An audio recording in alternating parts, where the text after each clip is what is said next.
Welcome to Colorful Journeys of Success. Claire Mullen, producer, host, and author of Color Wheeling for Success, explores with her guests the stages of success in their lives. This show highlights leaders, teachers, coaches, mentors, and even parents who are role models who help change our world. How have you succeeded, and who was your teacher and inspiration? Now, who are the people you teach and inspire? Listen to and watch our fascinating guests as they share colorful stories of success and how they help inspire. Now, here's Claire, the color wheeling lady and our host.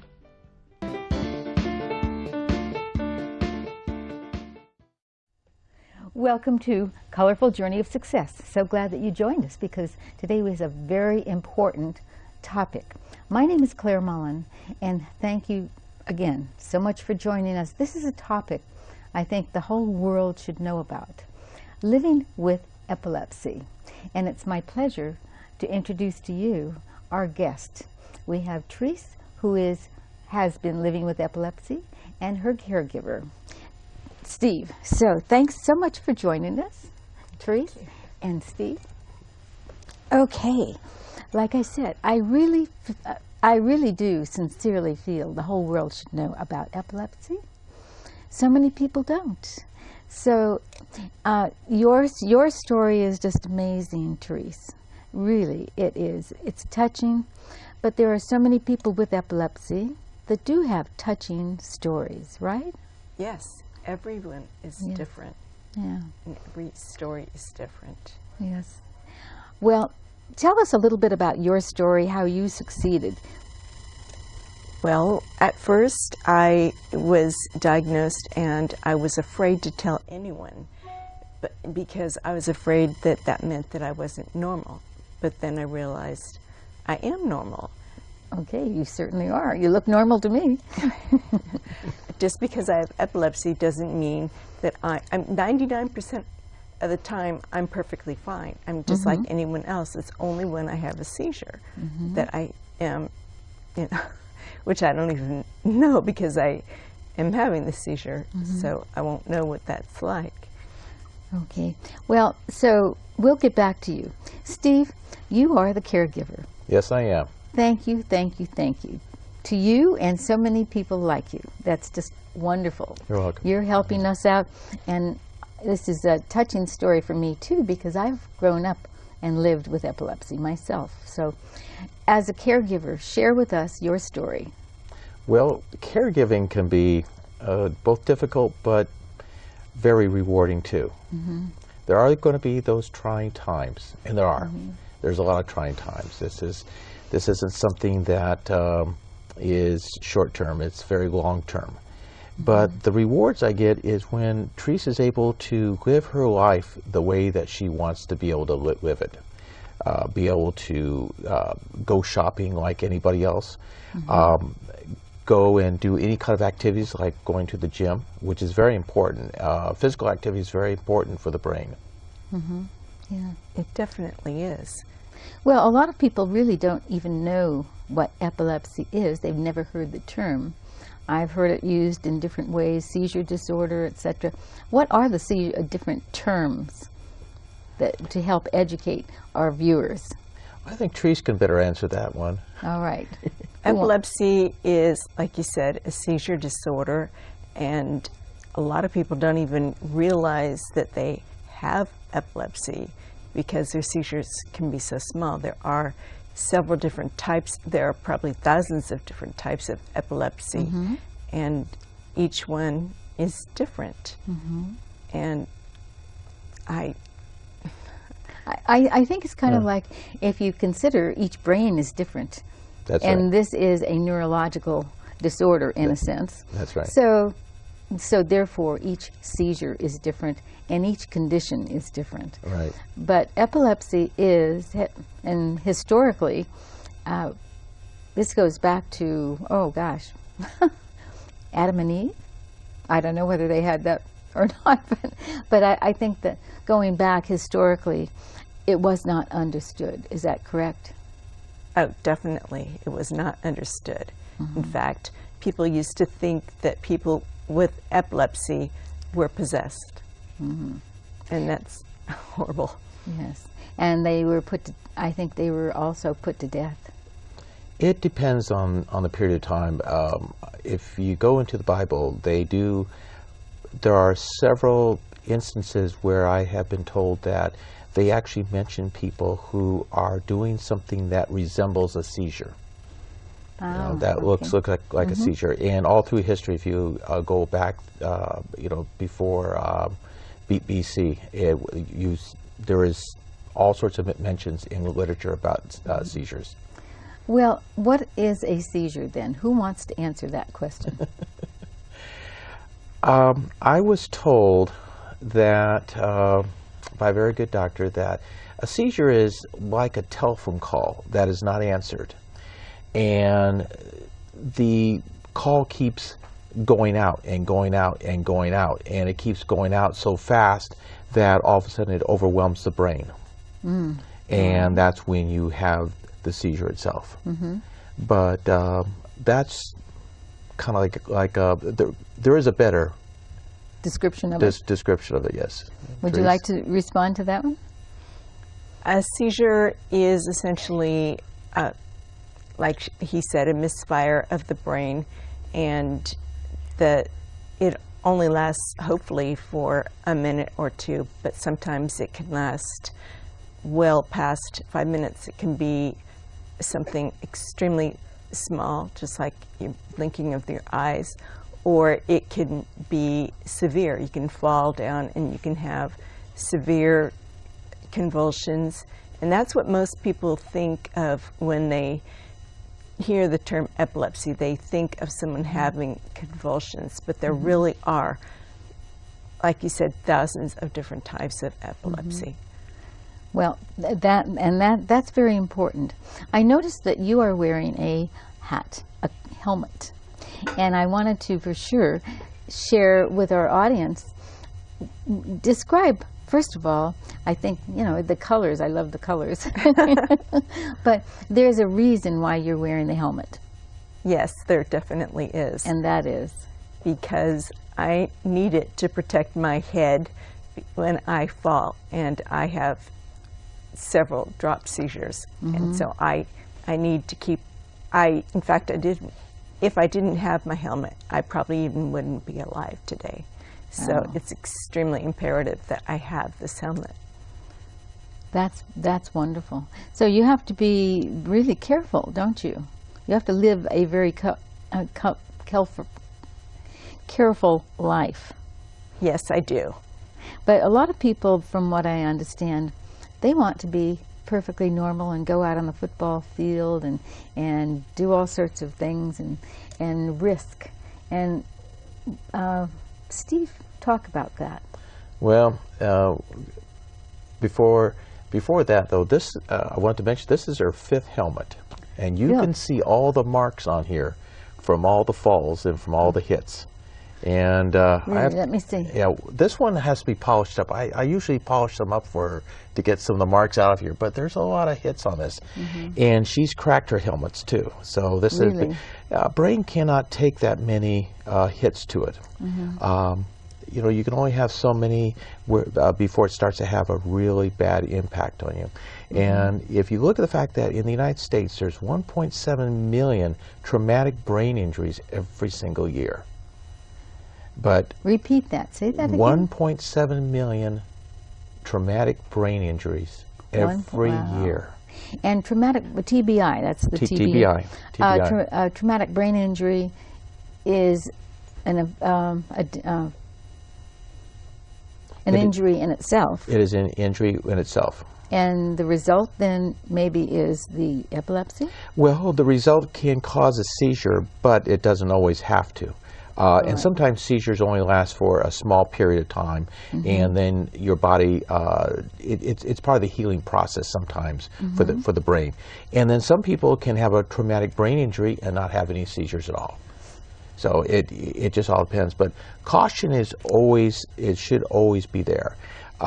Since she does not have the kind of seizures that can be predicted by auras or anything, cooking so that all she has to do is heat it up on the microwave. I do things like that, and I take her shopping, but like I said, I always keep an eye on her because you never know when she's going to have a seizure and crumple down on the floor or crumple down on the ground. And she could be run over by a car, she can be hit by a train. That's why I don't want her taking buses or taking any of the rapid transit, because she can fall on the tracks. She can fall in, underneath the back wheels. There's all sorts of things that are dangers out there. I guess I would never even think of some of those, but thank you. That's very important. Yes. Important information. And aren't you wonderful? Well, thank you. Those are the difficult parts of the caregiving, is always worrying. The joys is when she's able to go out there and actually do things. Well, I'm just, I'm kind of like almost speechless, thinking about of all these different risks involved. Let's talk for a moment about what you and Therese are doing. I met you through a support group. Correct. And I'm just, I respect you so much, both of you. Share with us, Therese, what this support group does. The support group is where people come and all of us share our stories and tell each other what we've done each month, how things have been. And everyone gets really excited because all of us are together and none of us have to feel different or alone. And it's really, really exciting to have a support group. Yes, I can see that. I can see it. And feel normal. And feel normal, right? Exactly. Right. Okay. And so what are some, because I have been epileptic also myself since the 8th grade, and I remember going to support groups and taking medicine, and maybe not so severe that initially it was, but I'm under control now. But I am taking my medicine every day. Right. Let's talk about what you're doing and how the medicine is helping. Right now, with all the different therapies, the one that seems to control epilepsy the most seems to be the medicine part, the pharmaceuticals. But there are other therapies that members in our group do have, and those are implantable devices, and plus and also surgeries. In our group, we have people that have used every single pharmaceutical medicine out there. They've had all the implantable devices, most of them at least, and they've had a lot of the different surgeries. So when people do come to our group, they're able to meet people. If they're thinking about a certain implantable device, or if they're thinking about a certain medicine that their neurologist is going to prescribe for them, they can ask people about how well they did on them, what were the side effects that they had, different things like that. How long did it take them to recover from a certain surgery or things like that, and which is very helpful for people. And we've had some very good. How about speakers? Oh, yes. We have a lot of different speakers. We have epileptologists come to speak for the pharmaceutical companies, the implantable device companies, all come and talk to our group. Excuse me for interrupting. Sure. Say that word one more time. The Epileptologist? Epileptologist. Yes. Okay. Never heard that word before. Okay. It's a neurologist that specializes in epilepsy. Okay. Yeah. And which is different from a regular neurologist. But we've had some great success stories in our group too.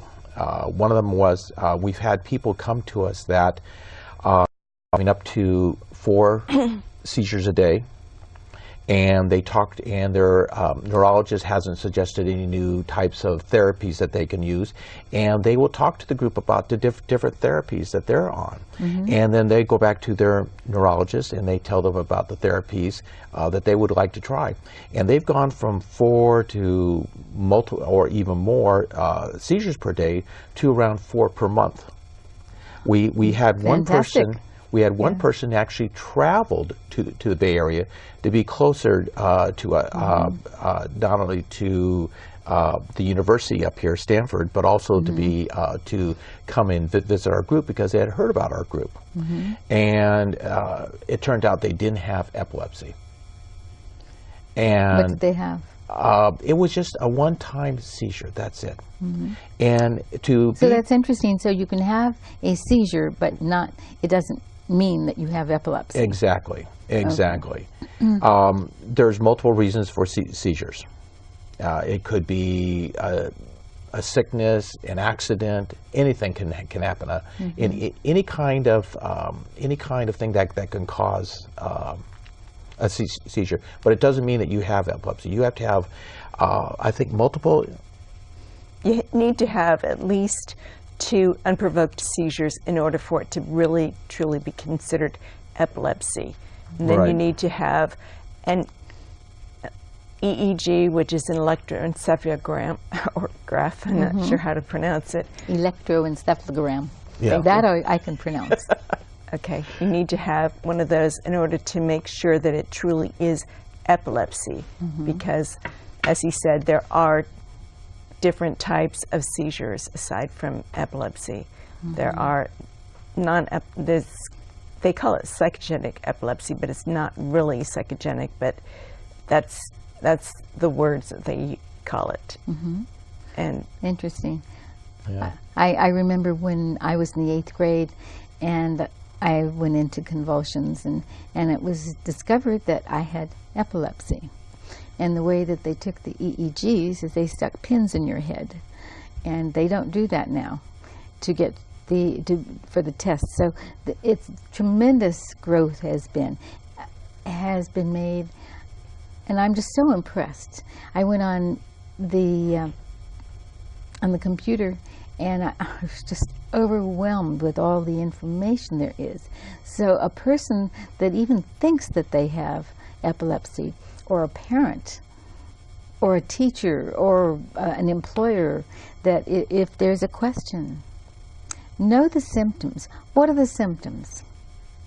What to look for? What are the signs? Well, oftentimes you might not know that there's a sign. Somebody might just stare blankly or something like that, and oftentimes teachers think that someone is daydreaming, and they're not. They're actually having a small, what they call a small petit mal seizure. Yes, and then but actually they're not. They're having because they're having a seizure, and they don't know it. They're completely unaware of what is occurring, and their grades could diminish because they aren't as aware as the other students are, and that's something that happened to me. I flunked 2nd grade because the teachers thought I was just daydreaming and I wasn't paying attention. Oh. Well, so this is not, I think this is an important point. Just because a person has epilepsy does not indicate that they are lower in intelligence, right? That's correct. That's absolutely correct. Therese is extremely smart. She's very smart, very bright. Thank you. But some of the problems that people with epilepsy experience, and it all depends on the AEDs, which is the anti-epileptic drugs that you're taking. Some of them can cause a learning disability, and some of them can cause you to be very slow and halting in your speech, but it doesn't have anything to do with your intelligence. Yeah, they are very smart. Therese is very, very smart. All the people in our group, we have a little over 100 people in our group, and everyone that we've talked to or met is very bright. But most of them, especially ones that are working, have not told their employers, and they won't, because they're afraid of the stigma, and they're afraid that how people will look at them. That is so true. I mean, even though there is the Americans with Disabilities Act, which is better known as the ADA, people can still be discriminated against in the workforce, such as, let's say that there's a layoff, a certain number of people are going to be laid off. The person who has epilepsy is probably going to be one of the first to be laid off. And that's something that occurs all the time. So what can people do about that? We actually have partnered up with Disability California, which is an organization that represents the ADA in California, and they will go to bat and for you if you feel that you've been discriminated against. The unfortunate thing is, a lot of times you cannot really prove discrimination, because you can let somebody go just because you don't like their personality, you know, for any reason or for no reason at all. And we've had several members of our group who have lost their jobs because the minute that or I should say, as their employers found out that they had epilepsy or any kind of seizure disorder, because they either had a seizure on the job or they talked to them about it, within a short period of time thereafter, they were let go. Okay. All right. Well, we have about 5 minutes to go, believe it or not. Oh. The time goes very quickly. So what do you think would be to help our viewers understand the most significant terms, terms. That's starting with terms real quick. Well, there are a lot of terms. If any of the viewers who know that they have epilepsy, join a support group. Okay. Join a support group. The amount of information that we have. And you meet when? It's phenomenal. We meet on the first Thursday of the month. We meet on the grounds of El Camino Hospital, in the basement of the YMCA building. That's Mountain View, right? In Mountain View. In Mountain View. Mountain View, California. All right. And people can find you on the web? They can find us at the EFNC, which is the Epilepsy Foundation of Northern California. Say that a little bit slower. Oh, Epilepsy Foundation of Northern California. The EFNC, they do have a website, and we're under support groups. All right. That's good information. Actually, you know, I'm kind of thinking that whether it's epilepsy or TBI or ADA or many different disabilities, you might say, right. The internet is a great place to go for support groups. And I think that anybody that you know, whether it's yourself or anyone else, find support groups, find other people that can share this knowledge. Right. That's true. So yes. I know that I wanted you to think about what would be your wow. Is support groups. Join support group. Okay. And a wow is a word of wisdom. So, yes, for the viewers to think about Therese's wow is, say it again. Join support groups. Join support groups. And Steve, what's your wow? Well, my wow will be when, with all the money that's being poured into neurological disorders now, my wow will be when they are able to either control or cure epilepsy. We need 3 words for them to remember. that was a whole bunch of words. Well, 3 words. I would still say, for 3 words, I would say join a support group. Okay, good. Actually, I would say never give up. Never give up. Never give up. Yeah. Exactly. And never give up. Always be positive. Yes. You can do it. Yeah. Yes.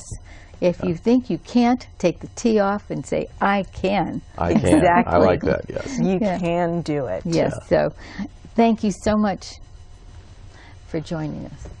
Colorful Journey of Success. Thank you for it's having us. all about people that have success stories, and you obviously, you've had a challenge and you have had a success, and you are sharing it and you are helping other people.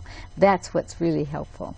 If this whole world is full of people that are helping other people, if someone wants to contact you personally, or Yeah, we Get more have our information? email address is on the Epilepsy Foundation of Northern California website. Okay. So not only will you see the information for the location of the sport group, but also our website or our email address is there for them to contact us. We'll have it on your tag. Yes. We'll make sure that comes on. So what I want the audience to think in terms of colorful journey of success. Thank you so much for joining. If you have a story you'd like to share, whether it's about a challenge or whatever it is, if you have something interesting, a success story where you've been successful and you are helping other people succeed, I'm interested in talking to you and considering you as a guest. My name is Claire Mullen, producer and host of Colorful Journey of Success. And I hope you have a fantastically successful life. Bye for now.